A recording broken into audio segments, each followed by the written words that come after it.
তোমাদেরকে জাস্ট একটা জিনিস দেখাই, তার আগে বলে নিই আমার চোখের অবস্থা খুব খারাপ। এটা জানি না আঞ্জনি উঠেছে নাকি, তার মধ্যে ছেলে নখ দিয়ে পুরো গুঁতো মেরেছে, তাই চোখের অবস্থা খুব খারাপ। তো এখন জাস্ট আমি এই মাত্র ছেলেকে জাস্ট ফিট করালাম, খাওয়ালাম ওকে, আমি খাইয়ে এখন আমি মোবাইল ঘাঁটছি, ওর বাবার কাছে দিয়েছি, ওর বাবা ওকে ঘুম পাড়াচ্ছে, দেখাচ্ছি তোমাকে কীভাবে ঘুম পাড়াচ্ছে।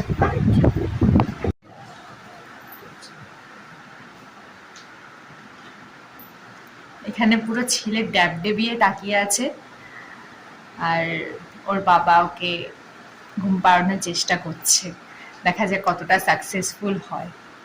হচ্ছে ঘটনা, এখন জানি না যে মানে কতটুকু সাকসেসফুল হবে ওর বাবা ওকে ঘুম পাড়ানোতে, না হলে আমি ওকে ফিট করাতে করাতে ঘুম পাড়াবো। ওর এটাই অভ্যাস হয়ে গেছে, জানি না এখন রিসেন্টলি ও যত বড় হচ্ছে না তত মানে অভ্যাস, এটা খারাপ অভ্যাসই আমি বলবো, কারণ ও নিজের, ওর জন্য বিছানা তৈরি করা থাকে, ও নিজের বিছানা, নিজের মশারি সব কিছু তৈরি করা থাকে, তারপরেও কি করে, তারপরেও ও না আমার হাতের উপর শুয়ে পড়ে, পুরো রাত্রিটা আমার হাতের উপরই শুয়ে ও কাটিয়ে দেয়।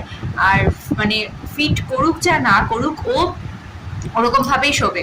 এখন জানি না এটা খারাপ, আমি খারাপ অভ্যেসই বলবো, কারণ ওকে ফিট করা মানে একবার ফিট করালে কি বাচ্চারা ঘুমিয়ে পড়ে, তো ও ঘুমোবে না, ও আমার হাতের উপর ঘুমাবে, ও খাক চা না খাক ওভাবে নিয়েই ও ঘুমিয়ে পড়বে। মানে কি যে শুরু হয়েছে, যত বড় হচ্ছে এটা হচ্ছে, তাই এখন ঘুম পাড়ানোর চেষ্টা করছি, যদি না ঘুম পাড়ায় তাহলে ওইভাবেই আমাকে এখন ঘুম পাড়াতে হবে, দেখা যাক কি হয়।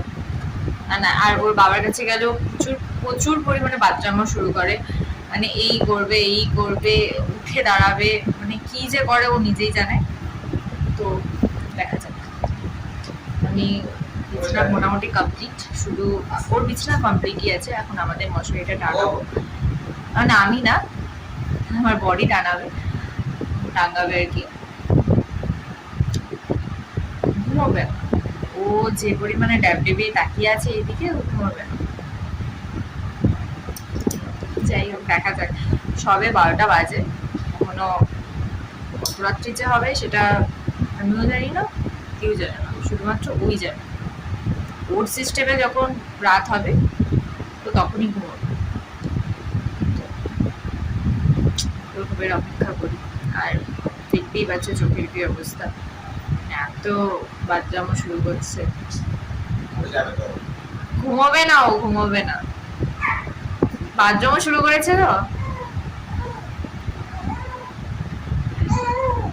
ওর বাবাকেই আর বাবাকে উঠে যাবে না, কি ঘুমোবে, ঘুমোবে না।